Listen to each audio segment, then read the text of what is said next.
இட்லி மாவு எல்லாமே தீர்ந்து போனதுனால இன்னைக்கு காலையிலேயே பருப்பு குழம்பும் சாதமும் வடிச்சிடலாம் அப்படின்றதுக்காக வேலையை ஸ்டார்ட் பண்ண ஆரம்பிச்சிட்டேன். நாங்கள் ரேஷன் பருப்பு தான் வந்து யூஸ் பண்ணிகிட்ருக்கோம். ரேஷன் பருப்புக்கும் கடைப்பருப்புக்கும் பார்த்திங்கன்னா நிறைய வேறு லெவலில் வித்தியாசம் இருக்குது.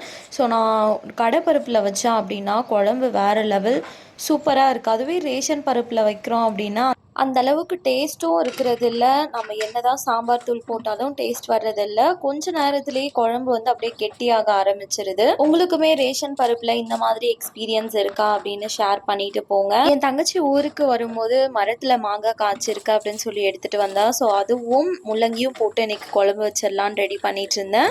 ஸோ பாப்பா தம்பி எழுறதுக்குள்ளே பாப்பாவுக்கு வந்து ஃபீடிங் பாட்டிலில் தான் இன்னும் பால் கொடுத்துட்ருக்கோம். ஃபீடிங் பாட்டில்லாம் வாஷ் பண்ணி வச்சாச்சு, பாலும் ப்ரிப்பேர் பண்ணி வச்சுட்டேன். ஸோ 2 பேரும் எழுந்ததும் தம்பி கிளாஸ்லேயே குடிச்சுப்பான், பிரச்சனை இல்லை.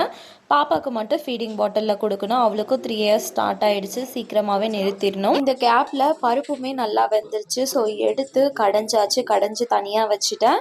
ஸோ தாளிக்கிறதுக்கு எல்லாத்தையும் ரெடி பண்ணிவிட்டு மாங்காவையும் முள்ளங்கியும் போட்டு நல்லா வறுத்துட்டு அதுக்கப்புறமா தான் இந்த கடைஞ்ச பருப்பு குழம்பு எடுத்து நான் ஊற்றி குழம்பு செய்வேன். நீங்கள் எப்படி பண்ணுவீங்க அப்படின்னு ஷேர் பண்ணுங்கள்.